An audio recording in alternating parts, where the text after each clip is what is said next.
우리가 계속해서 마가복음 살펴보고 있는데요. 예수님께서 지난주까지 씨 뿌리는 비유를 말씀해 주셨습니다.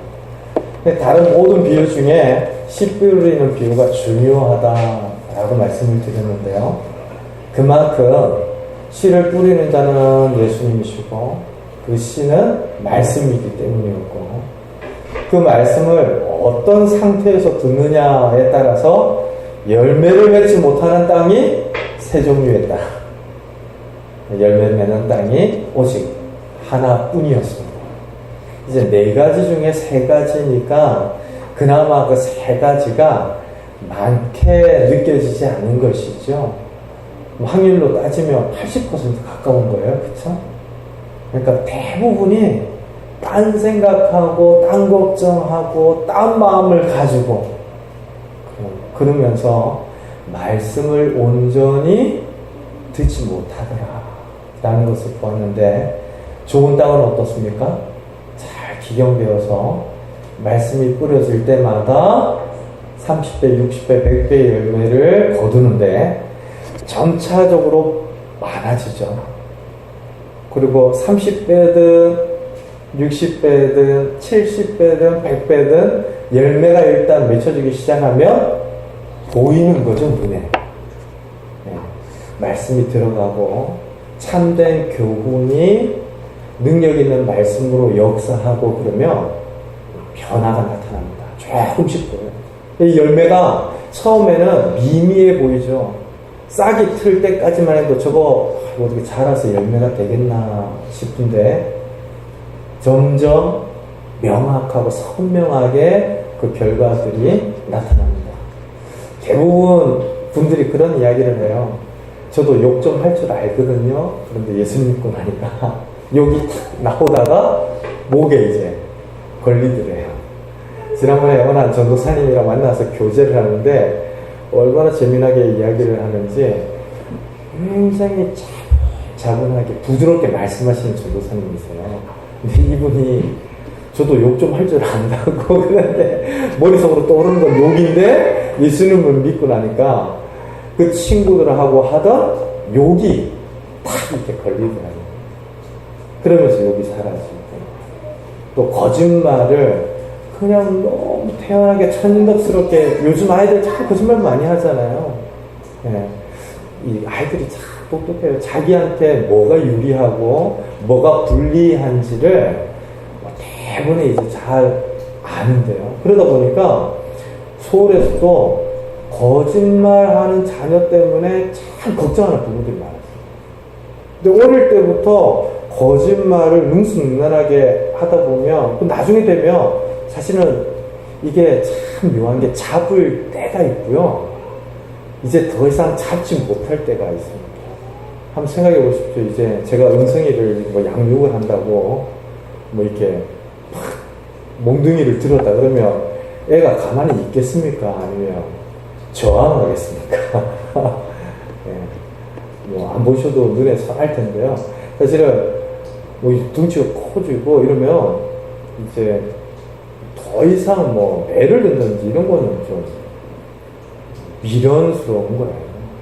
근데 그렇게 할 때가 있고 하지 못할 때가 있는데, 아이들 같은 경우도 참 그 부모들이 그래서 걱정하는 거죠. 얘가 거짓말하는 게 많이 보이는데 그걸 아무렇지도 않게, 그러니까 이게 좀 어려서 그렇겠거니 하고 넘어가다 보니까 초등학교 가서도 중학교 가서도. 그래서 제가 그 청년들을 주도할 때 이 청년들이 대한민국 강남의 아이들이었어요, 대부분.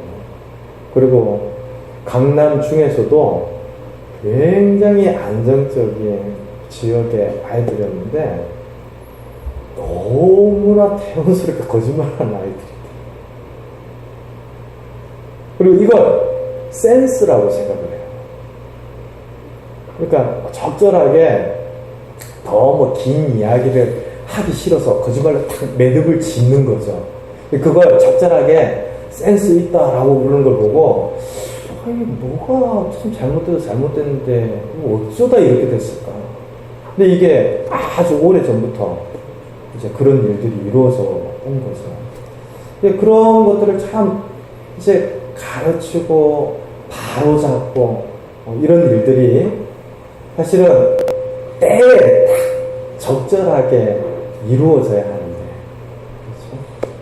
그런 때에 맞는 교훈과 진리와 말씀과, 그리고 그 말씀을 천히 들을 때에 이제 점점 자라서 열매를 맺는데 분명하게 보이죠.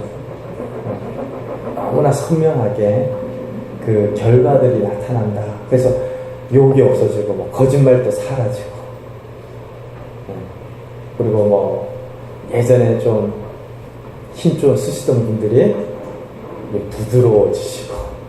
그래서 예전에 그 믿는 선배 목사님들 중에는 초창기 때 조선의 건달이라고 불렸던 분들이 참 많았다고 그래요. 그래서 뭐 이름만 대면 그 일대의 사람들이 다 벌벌 떨던 진짜 유명한 망나니 출신의 목사님이 계셨는데요. 이게 같이 길을 가다가 상대가 누군지도 모르고 옆에 있던 사람이 행패를 부린 거예요. 그리고 막 이제 주먹으로 치고, 이분이 이제 예전 성전 그대로였다면 이제 막 반을 죽여놨을 텐데 뭐 이렇게 표현해서 죄송하지만 진짜 뭐 주먹으로 업을 삼았던 분이니까 뭐 그 정도 어려웠겠습니까? 근데 예수님 믿고 이분이 또 더군다나 목사님이 됐어요. 유명한 목사님. 예. 근데 이 목사님이 되고 나니까 힘을 못 쓰겠고, 그래서 나중에 그 사람한테 자기 이름을 말해주면서 예수는 어째 내가 믿었는데 복은 당신이 봤어. 그랬더니 얼굴이 막 사색이 되어가지고 내가 진짜 죽다가 살아난 셈이 됐구나 그러면서 용서를 구하면서 주당랑을 났더래요. 근데 예수는 내가 믿고 내가 이 주먹이 울지만 내 안에 계신 예수님을 힘입어서 주먹질은 못하겠고 복은 당신이 봤어. 그러니까 얼마나 겁이 났겠습니까? 이름만 들어도 벌벌 떠는 그 주먹이었으니까. 그렇게 변화되어지는 변화들이 말씀을 잘 받는 좋은 땅 가운데 나타나는 거죠. 그러니까 30배, 60배, 100배가 많은 열매이겠거니라고 생각하셔도 좋고요.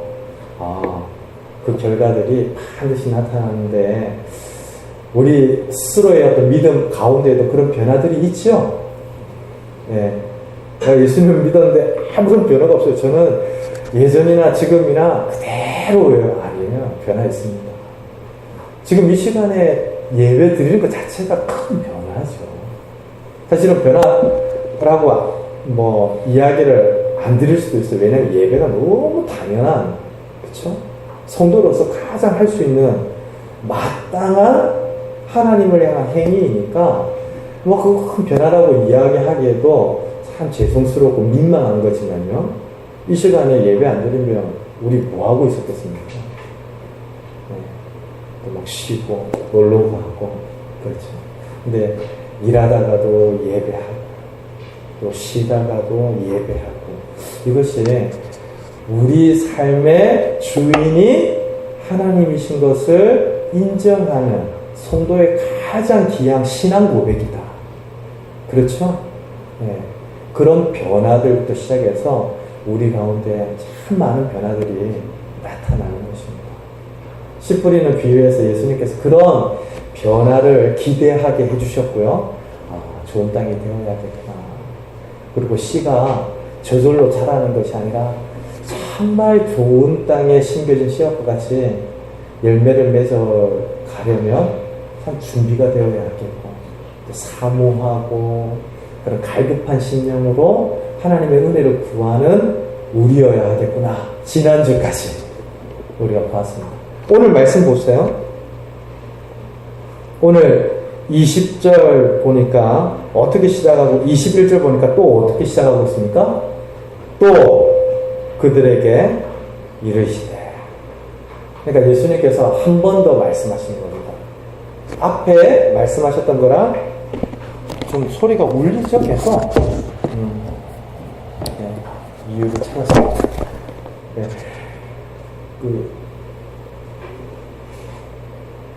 씨 뿌리는 비유와 이어서 한 번 더 말씀하셨는데요. 다른 내용 같지만 똑같은 메시지를 담고 있는 비유를 제자들에게 말씀해 주십니다. 그 비유가 뭐죠? 21절 보니까 등불을 가져오는 것에 대한 이야기입니다. 그렇죠. 21절 우리 같이 한번 읽겠습니다. 또 그들에게 이르시되 사람이 등불을 가져오는 것은 말 아래에나 평상 아래에 두려 하느냐 등경 위에 두려 하느냐. 등불을 가져오는데 이 등불을 말 아래에 두느냐 위에 두느냐, 등경 아래에 두느냐 위에 두느냐에 관한 이야기입니다. 여러분들 등불을 가져오는 것은 어두운 곳을 비추이기 위함이죠. 너무 어두우니까 캄캄하니까 손전등이든 촛불이든 켜서 불을 이렇게 비추이고 밝히는 겁니다. 근데 너무나 당연한 상식이잖아요. 등불을 가져왔는데 높은 곳에 올려놓으면 더 많은 곳이 환해지겠죠. 근데 등을 가져다가 제가 이 강대상 밑에 서랍에 감춰뒀다고 생각해보세요. 어리석은 겁니다. 지금 예수님께서 그 말씀하고 계시는 거예요. 등불을 가져왔으면 어디에 사용해야 한다는 겁니까? 비추이는 데. 근데 그 비추이는 데 사용하려면 등경 아래나 말 아래에 감추어 두는 것이 아니라 올려놓고 드러내는데 써야 한다라는 거죠. 예수님 말씀을 가만히 생각하면 이것도 비유인데요. 등불을 빛이다 라고 생각을 해보십시오. 주님의 말씀이 우리 영혼의 어두움을 비추는 빛이다 라는 점에서 이 등불이 다른 거 몰라도 하나님의 말씀일 수 있겠구나. 생명의 빛이신 하나님의 말씀을 등불이라고 했을 수도 있겠구나. 근데 그 말씀을 제대로 사용해야 한다라는 말씀을 하고 있습니다. 등불을 가졌는데 등불을 가져다가 위에 올려놓고 비추이는 데 써야지. 요 아래 감춰놓고 어둡다 그러면 그건 참 어리석은 거잖아요. 제가 진짜 자주 하는 실수 중에 하나가 이제 낮에 외출을 하고 한여름 더웠잖아요. 햇빛도 눈부시고 이 선글라스를 자꾸 이제 바꿔 끼고 들어와야 되는데 선글라스 낀 채로 집에 들어와가지고 어둡다 막 그래요. 근데 이걸 벗으면 그렇게 안 할 수가 없어요. 근데 이게 선글라스를 눈부신 곳에서 써야 맞는 거죠. 실내에서 사실은 어두운 데서 선글라스를 끼고 있으면 이상하다. 다 그런 거예요.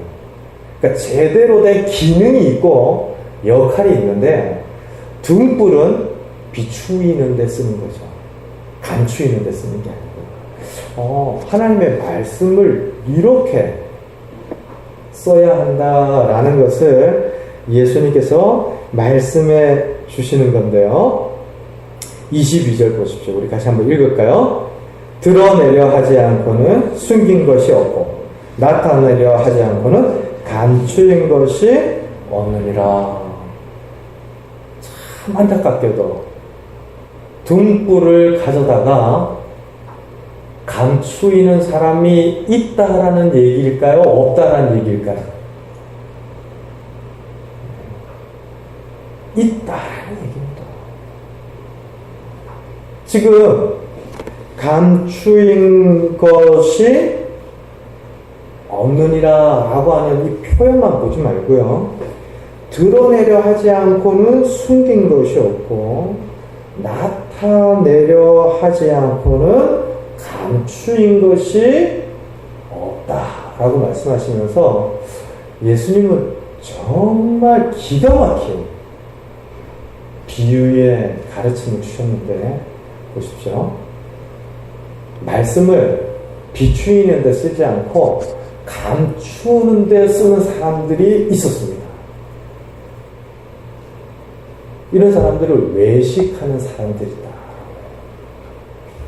하나님의 말씀을 나 자신이 어떤 상태인지를 비추이고 되돌아보고 내가 적용하는데 써야 되는데, 이 말씀을 들을 때마다 오늘 이 집사 어디 갔지?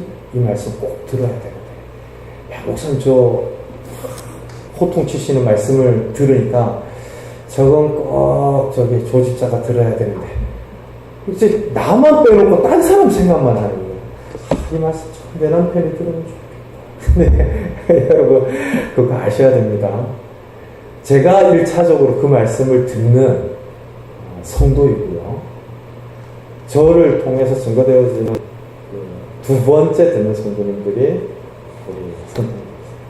그러니까 이건 이 자리에 없는 누군가나 나 아닌 누군가에게 주어지는 말씀이라고 생각하면 거의 다가 실패하는 겁니다.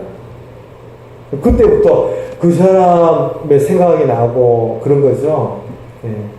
나에게 주신 말씀은 나에게 주신, 사랑하라 뭐 이런 말씀도 나에게 주시는 말씀이고, 기도하자 이것도 나에게 주시는 말씀이에요. 근데 누구 다른 사람을 생각하면서 듣는다, 그거는 말씀을 잘못 받고 있는 것인데요, 그 정도는 조금 약가입니다. 근데 말씀을 가지고 공격하는 사람들이 있습니다. 그쵸? 아까도 우리가 낮에 점심 식사를 하면서 어느 한 성도님의 삶 가운데 있었던 정말 안타까운 이야기들 잠깐 다 같이 들었으니까 제가 예로 들은 거예요. 근데 막 그분도 교회를 다닌다고 그러는데 괴롭히고 뭐 어렵게 하고 이런 것도 교회를 다닌다는데 저주를 한다잖아요. 하나님 너를 가만히 내버려 두지 않을 것이다. 근데 그런 거 보면 사람이 진짜 말씀을 그렇게 이용할 수도 있겠다 싶은 거죠. 그러면 말씀 뒤에 다 감추이는 것이고 자기는 딱 숨는 것이고, 그 말씀을 가지고 어떻습니까? 다른 사람들만 바로 잡으려고 하는데 쓴다. 그러면 잘못 쓰는 거죠. 그러니까 제가 먼저 하나님의 말씀을 묵상하면서 받지 않고 이 말씀을 준비하면서 이건 우리 집사님이 들어야 돼. 이건 우리 성도님이 들어야 돼. 그 생각만 하면서 말씀을 그걸 사용만 하겠다 그러면 나는 비추어지지 않고 누군가를 비추는 데만 쓴다 그러면 이게 잘못 쓰는 거예요. 지금 예수님께서 보십시오. 22절 다시 한번 읽을까요? 우리 같이 한 목소리로 읽습니다. 드러내려 하지 않고는 숨긴 것이 없고 나타내려 하지 않고는 감추인 것이 없느니라. 이때 드러내려 하지 않고는 숨긴 것이 없다, 나타내려 하지 않고는 감추인 것이 없다라고 하셨는데요, 숨긴 것이 있다라는 거죠. 그리고 감추인 것이 있다라는 말씀입니다. 그런데 결국 감추이고 숨긴 것이 어떻게 된다고요? 드러날 수밖에 없다라는 이야기를 하는 것이죠. 아까 씨를 뿌리는 걸 한번 생각해 보십시오. 씨를 처음에 땅에 뿌리면 좋은 땅이든 나쁜 땅이든 그 씨가 잠깐 땅 속에 들어가면요 감추어지죠. 근데 아까 좋은 땅은 어떻게 된다고 그랬습니까? 열매를 맺는데 30배, 60배, 100배의 열매를 맺어서 분명히 눈에 보이는 형태로 선명하게 확인할 수 있는 형태로 결과가 나타날 수밖에 없다라고 했는데 드러나는 거죠. 처음에 감추어졌던 건데 드러납니다. 그렇죠? 이것과 반대로 나는 전혀 문제가 없습니다. 아유, 주님의 말씀 필요 없습니다. 라고 했는데 그게 괜찮은 줄 알았더니 결국에는 괜찮은 게 아니구나. 교만한 거구나. 속에 뭔가 꽉 차 있어서 하나님이 하시는 말씀조차 듣지를 않으려고 하는구나. 이게 드러나죠. 나 자신의 상태를 감추이면 역설적으로 하나님의 판단이 드러나고요. 내 상태를 있는 모습 그대로 드러내면 나를 향한 하나님의 긍휼이 더 분명하게 나타나요. 이게 조금 다시 한번 이해를 돕기 위해서 설명을 드리면요. 제가 예전에 군 복무를 저기 강원도 원통에서 했거든요. 근데 전에도 한번 말씀드렸지만 사땅굴이 발견된 펀치볼 쪽에서 이제 근무를 했기 때문에 북한 초소와 그렇게 멀지가 않았습니다. 그래서 망원경으로 보면 저쪽에서 뭐 하나 이런 것들이 보이기도 하고, 또 나무꾼과 선녀 아시죠? 그 동화 아세요?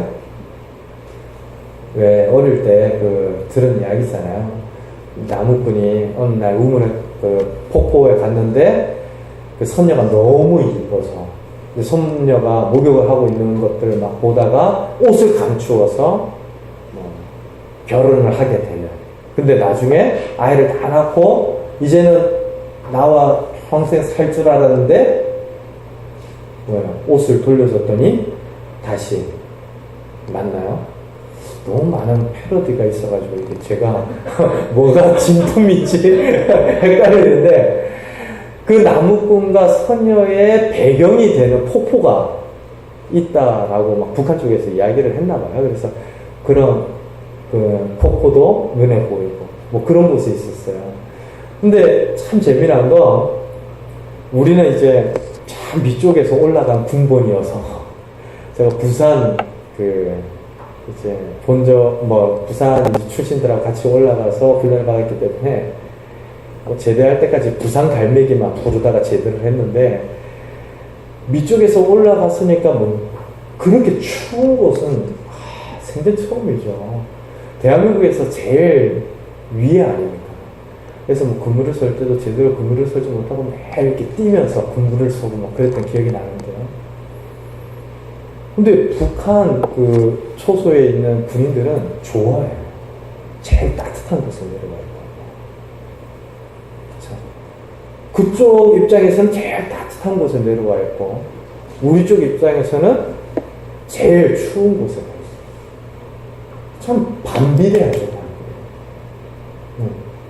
이상하죠? 근데 하나님과 우리의 관계, 말씀과 우리의 관계가 이런 관계하고 똑같습니다. 나에게 참 말씀 필요합니다. 나를 비추어 주십시오. 내 못난 부분, 내 연약한 부분, 내가 잘못 생각하는 부분들 그냥 지나가지 마시고 말씀으로 깨닫게 해주십시오. 나의 있는 모습 그대로를 주님 앞에 내어드리면서 말씀을 듣는 사람들에게는 드러나요. 빛이. 근데 나 아무 문제 없어요? 주님은 그렇게 생각하시겠죠. 근데 제 생각은 이래요. 이러면요, 어떻습니까? 하나님의 말씀이지만 그 말씀만큼 무력해지는 것도 없습니다. 말씀이요, 듣는 성도들에게 능력이 있는 말씀이죠. 나는 다르게 생각해요. 그 말씀 전혀 나한테는 안 맞아요 라고 하면 그 말씀은 진짜 책장 속에 꽂혀 있으면서 오랫동안 한 번도 읽지 않은 책 속의 이야기처럼 무력해져요. 그런 관계죠. 지금 예수님께서 그 이야기를 하는 겁니다. 등불을 가져다가 감추어두고 그냥 책장에 꽂아두고 숨기는 사람들이 있다.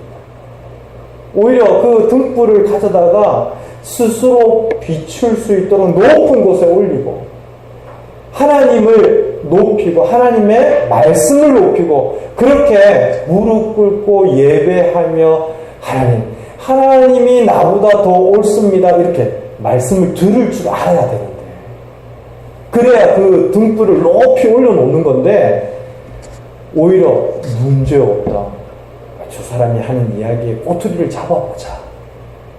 저 오늘 전혀 상황과 맞지 않는 이야기를 하네.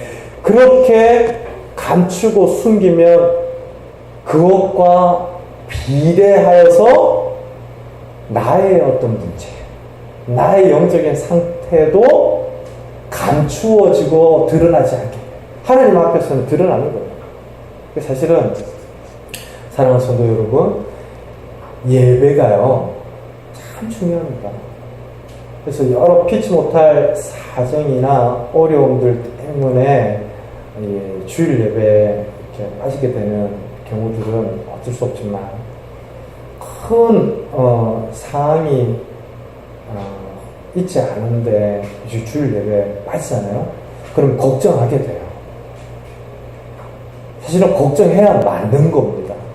왜냐하면 그 주일에 구별하여 하나님 앞에 드리는 내 신앙의 고백인 예배가 넘어지고 흔들리면 다 허물어지고 있는 거랑 똑같다라고 보시면 틀림없습니다. 그래서 이제 좀 큰 교회에서는, 저희 교회에 이제 한눈에 들어오죠. 누가 오셨나, 누가 안 오셨나.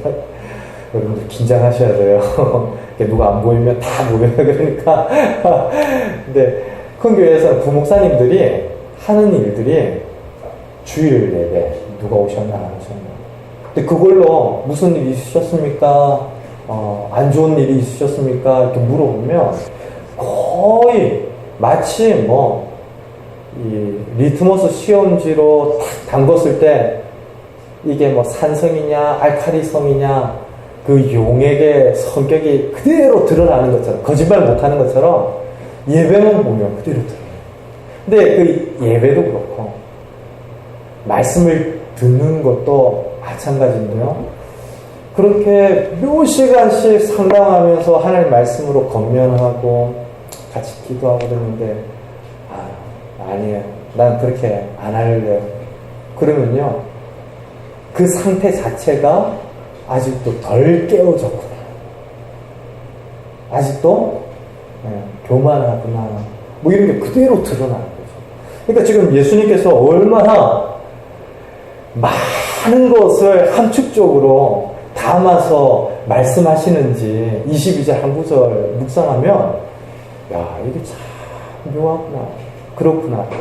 드러내지 않으려고 감추인 것이 없고, 이렇게 나타나지 않으려고 숨긴 것이 없는데, 그렇게 감추고 숨겨도 결국 드러날 수밖에 없는 것이구나 라는 것을 압니다. 이렇게 씨 뿌리는 비유에서도 그렇잖아요. 씨를 뿌려보니까 어떻습니까? 좋은 땅인지 나쁜 땅인지 금세 알죠. 등불을 가져다가 비추어 보면 밝은 곳인지 어두운 곳인지 금세 압니다. 여러분들, 불, 형광등 대여섯 개 밝혀놓고 지금 이렇게 밝은 곳에 등불 가져오면 달라지는 게 있을까요? 없을까요? 네, 밝은 곳에 등불 가져와봐요. 그 등불보다 이 등이 더 밝잖아요. 근데 저녁에 제가 이제 말씀 준비하고 또 공부하고 이 목회실에서 이제 오고 가면서 하고 있거든요. 근데 오고 갈 때 저쪽 문을 열 때부터 요 뒤에 가기까지 불을 켜면서 지나갈 수가 없으니까 요즘은 핸드폰에 조그만 손전등 같은 앱이 있어요. 그 조그만 불입니다. 근데 그걸 탁 켜고 저쪽에서부터 여기까지 오거든요.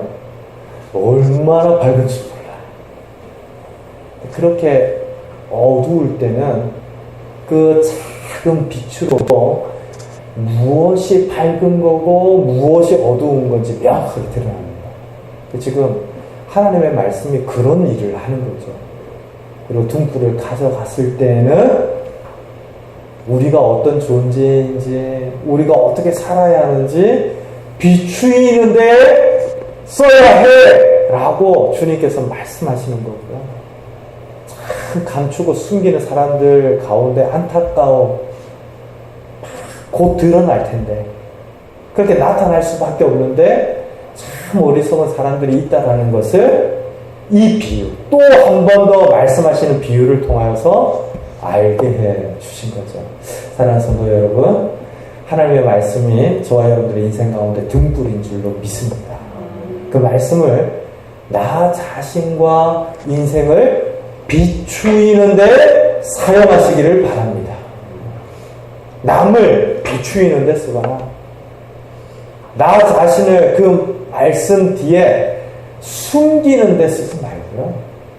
우리 그 말씀이 우리를 비추일 때마다 오히려 담대히 은혜의 보좌 앞으로 나아가면서 하나님께 영광 돌리고 기도할 수 있어야겠는데, 히브리서 4장, 우리 마가복음 그대로 손에 좀 잡아놓고요. 히브리서 4장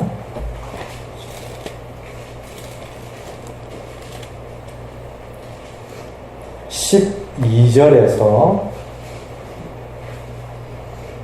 16절까지, 히브리서 4장 12절에서 16절까지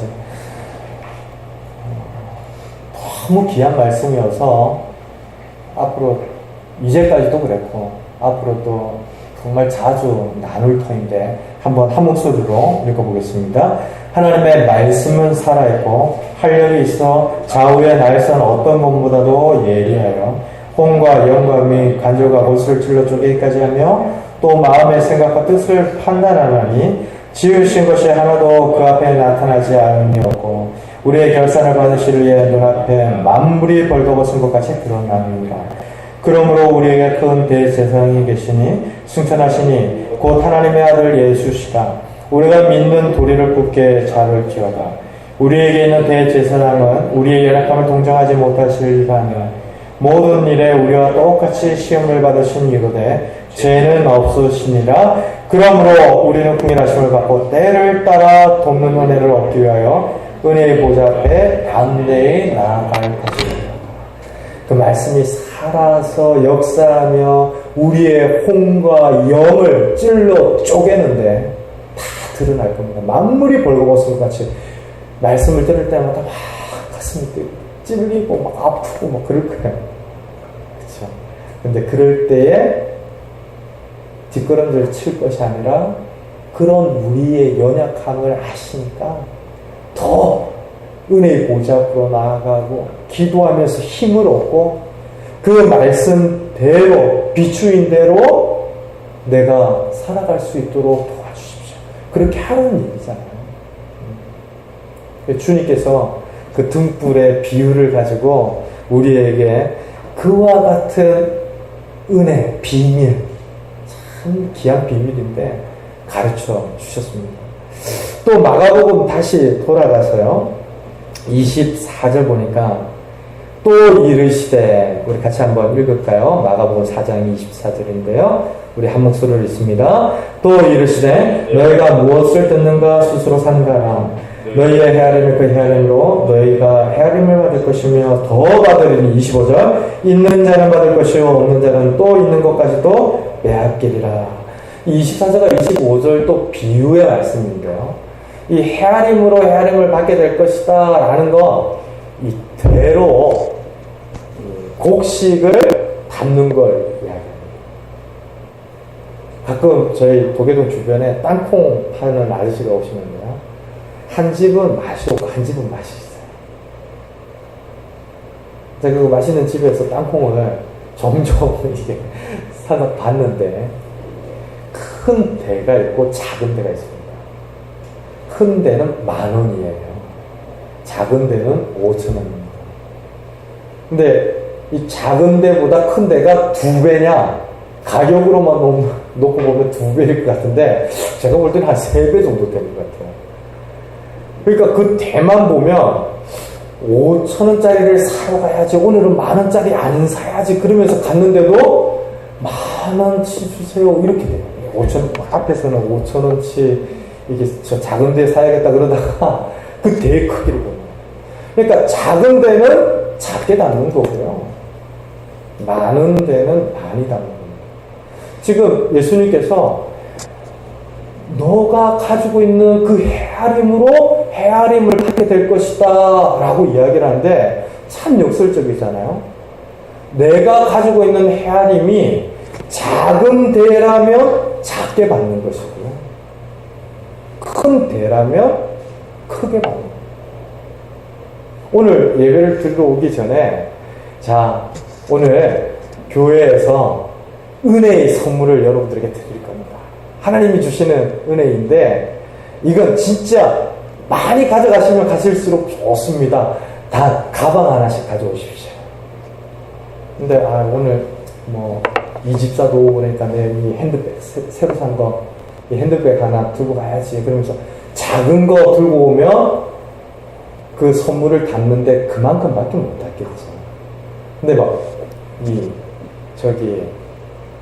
마트 같은 데서 이 끄는 카트를 들고 가가지고 나 오늘 다 받아가겠다라고 하면 그만큼 담아간다라는 이야기예요. 그러니까 씨 뿌리는 비유랑 다른 이야기인 듯 하는데도 같은 이야기죠. 말씀을 들을 때 이왕이면 어떻게 들으라는 겁니까?